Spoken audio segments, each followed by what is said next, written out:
Hello and welcome to a very little short extra video.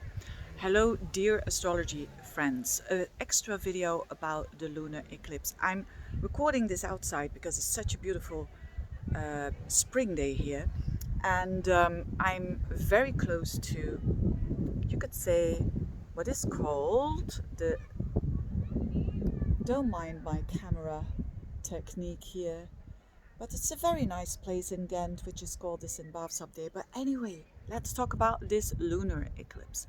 I forgot a couple of things to mention because I got so many emails and so many questions and comments, and I want to address them very, very shortly. And it is about that lunar eclipse on the 5th of May, which is about the moon being in Scorpio and the sun being in Taurus with Uranus and all of that. I explained it all quite in detail in that first video. But what I didn't address was that what if you do have some planets in the fixed signs at the midst of it? So let's say you have your sun, your moon, your ascendant, or even your Venus, your Mars, your Jupiter, your Saturn, all personal planets in those fixed signs. So it is for those 4 signs that I'm making this video, but also, of course, if you're interested in astrology, maybe you can learn something. And it will talk about these energies for sure. So let's address this. This is all about planets in the midst of Scorpio, so around 14 degrees of Scorpio, 14 degrees of Taurus, 14 degrees of Aquarius, and 14 degrees of Leo. Roundabout, and the orb that you can take, which was one of the questions that many of you asked, the orb that you can take is like a 5-degree orb. I would not really take more than that. You know, the stricter it is, the more you're gonna feel it. And of course, if there's an orb of 8 degrees, let's say you have a planet around 8 degrees or 7 degrees of Scorpio, yes, you will feel it, but a little bit less than someone with a planet around 13 degrees of Scorpio. Anyway, I hope I'm not trembling here too much with the camera, but bear with me. So this is for these people in particular, this energy of the scorpionic energy, of letting go, of not dragging something with you that is already dead. It's better to accept nature, or not only nature, but you could say the universe or God, if you like, whatever you want to call it. It is something that is bigger than us and that knows, like, this is dead, this is done, this has to go, especially when there is toxicity involved with this. So the easier we let go with that, the better. Of course, we've got that factor of Uranus, which makes us a bit restless and nervous, especially with Uranus opposing the moon. It makes it very unsettling. But if we know that and we are doing that, then it all becomes a little bit easier for us, and if we ground ourselves. So again, this is repetition of what I said in the first video, but let's have a look for specific planets, and starting with the sun. So let's say that we call it an aspect, so that your sun is at 14 degrees of Scorpio, 14 degrees of Taurus, around about that, 14 degrees of Aquarius, 14 degrees of Leo. What does it mean? Well, with these eclipses, it is significantly about something that is very clear for you and that you identify yourself with. For instance, if you identify yourself with a certain job and you know that it is dead, and you know that I'm a saleswoman and this is not it. I don't want to identify anymore with that. I want to identify with, let's say you have a hobby for cooking. So you want to identify with opening a restaurant. So it first takes, of course, to let that old personality of yourself die, figuratively, of course, and then turn into something new. So that's the whole eclipse thing that is happening. So for most of you with the sun there, it has to do with your identification, with what you identify yourself with. Of course, in a chart of a woman, it can be a man as well. A man that she has to let go of, or that she has to distance herself from. so that she can identify with a part of herself that is way more authentic to her. Okay, so that's for the sun. Now let's say it's for the moon, that you have your moon at 14 degrees of Scorpio, that you have your moon at 14 degrees of Taurus, and so on and so on. The moon is our emotions, and the moon is something that we are attached to. That is our habits. It can be literally our home, a person, something that nurtures us, and something or someone that has been of a support system for us. So there, when you have your moon in those placements, it has to do more with something that has been good for you or that has been, you could say, it's karma. It's like the cycle ends here and there's a new cycle, but you have to let go of something that you were attached to. And that's not an easy thing. But know that when you're in the midst of this and you release it and you let it happen, you let nature do its work, in other words, this is going to be easier for you to attach to in a healthier way, right? Because of this toxic Scorpio kind of energy, in a more healthy way, towards new attachments, new relationships, new commitments, so to speak.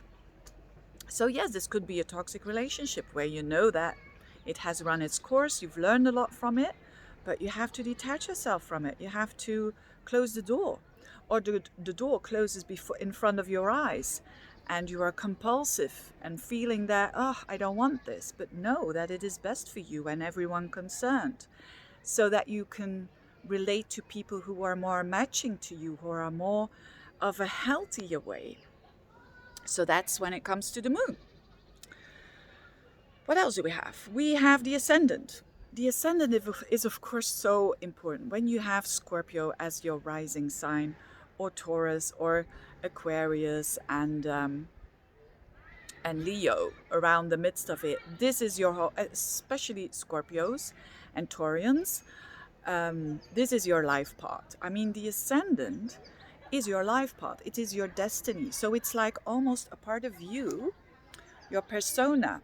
There's something that is not matching anymore. There's something that is not working anymore. It could be you, how you relate to others in relationships, and that it no longer serves you.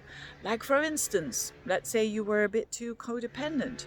You were a bit too anxious, with this toxic energy of Scorpio to be released. I mean, it's toxic. You could say, oh yeah, well, it's all toxic that we attract, but that toxicity, that obsession is needed for the path to go through in order to go towards healthiness, so that right? If you put a light on the darkness, then it is no darkness anymore if you acknowledge it.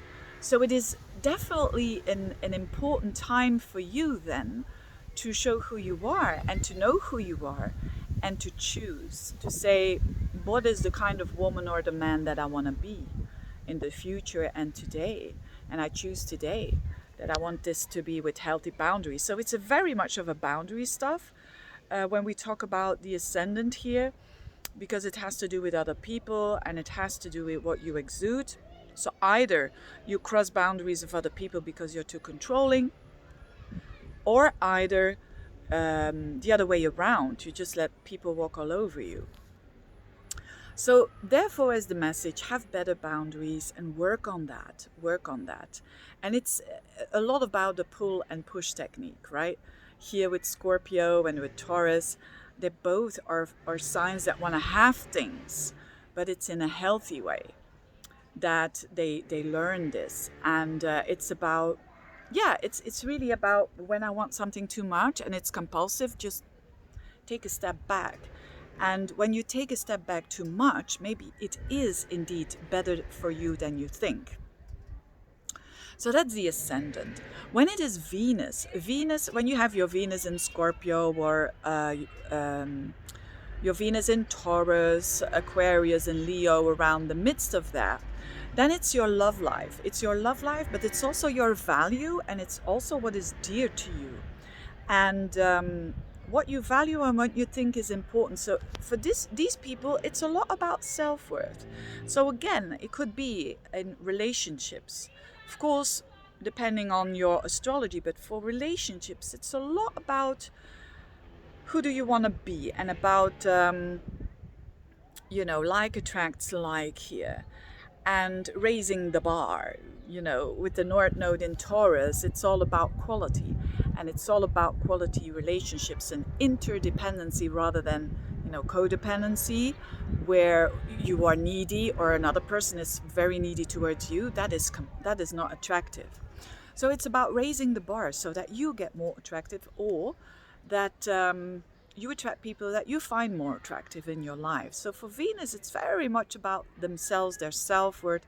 Look at it, examine what needs to go in your life that is just toxic. And it could be a person, it could also be things in your life that are definitely not too interesting anymore. But realness and reality is so important for people who've got Venus in those placements. Then we have Mars. Mars, if you have got Mars in Scorpio, and if you've got Mars in the other 3 fixed signs, then this is definitely about how you express yourself and how you go after things. To either you are forcing things too much to get it, so you are being too needy, in other words, your drive is too forceful, or the opposite. So that could be something that you are going after in not the healthiest way, in a manipulative way. Scorpio, that scorpionic energy, that toxicity of Scorpio is definitely manipulation, indirect, right? Doing things, you want to go after some things, but you're doing it in an indirect way. It will backfire. It is not the best timing to do that.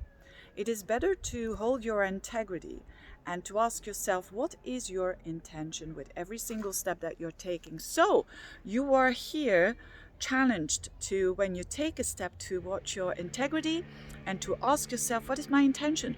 If you're doing something to build something, if you're doing something out of love instead of fear and control, then you really can't go wrong. Then I would say go for it. And especially when it's something that adds value in your life and towards others as well.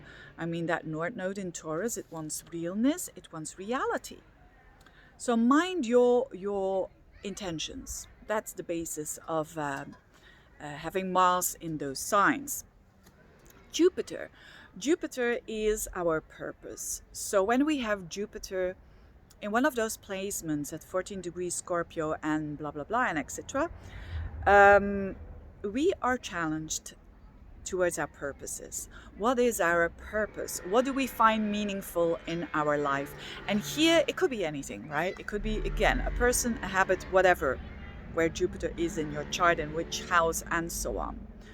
But it is about stepping away to something that is toxic, stepping away to a purpose or a goal, or a belief system that is absolutely toxic, that is absolutely undermining you. So you have an opportunity to get to reality, to get to realness, to not kind of sabotage, to see the darkness of dark goals, basically, as well, and purposes that are real and that are aligned. If you don't believe in God or in the universe or whatever, what your higher self wants and is challenged to do. So very interesting indeed. And last but not least, Saturn. If you've got Saturn at the midst of Scorpio, at the midst of Taurus, Aquarius or Leo, what does it mean? This is a very tricky one, because here Saturn is our boundaries. It is our habits, you could say, or you could say the things that it's our structure. And especially with Uranus here and this eclipse in the mix of it, you are going to be challenged that certain securities will fall apart or fall away. And the thing is to not hold on to it too strongly. That is actually the best, because it shows that you are ready for new structures and new boundaries and new setups of that. But it's like, and this could be something very simple, you know, when this is in your fourth house, it could be literally your home, that you have to leave your home, sell your home, and then you can find a new home, and not the other way around. Or again, a person, a habit, you name it. But there are structures there that are no longer good for you, that have been good for you for the past. Definitely with Saturn, it has been good for you for the past up until now. But Saturn is again karma. This is a very karmic thing. If you've got an eclipse on your Saturn and with this Uranus included, this is something that you have been holding on to, not just for a couple of weeks or months. This is years, old structures. So, and if you have your Saturn there, and you know what I'm talking about, this is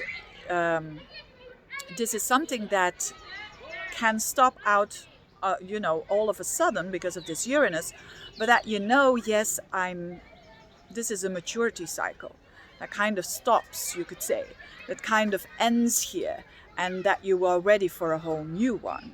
So this is because you've got Uranus as well around that Saturn. So this is always around breaking free from old structures, but not most people don't like that. Most people want to stick to the structures. If you're saying, yeah, my structure is not good, the sooner the better, okay. But then you're, you could say, an exception. Most people say, no, this is my structure. I know it's not good for me. There's a toxicity involved here as well. So I know it's not good for me, but I'm going to stick to it. The sooner you let go of it, you will have a new structure. And you've got time to do this, because another question that I want to cover here is, how long do we feel these eclipses? Well, certainly on planets, on personal planets, when you have that. So that was Saturn. I just wanted to mention this, because when you have these eclipses on points, on aspects in your chart, it's way more important. But how long does this take? Well, it can take 2 to 6 months. But of course, if you make such a huge thing, such a Plutonic, Scorpionic, Uranian decision, the influence is for the rest of your life, you could say, right? So that's why these eclipses are not taken so lightly when they occur on those personal planets, because it's like there's no way back. You know, it's a business as usual. No, it's nothing like that. It's like something has changed for good, and it had to be like that. So that's what a little extra that I wanted to do this video. I hope, again, forgive me for the setup and whatnot, but that's not so important. What is important is what I was saying to you out there, astrology friends. Thank you so much for watching this little video, and I wish you the best eclipse ever, and that you may transform as smoothly as you can. Bye-bye.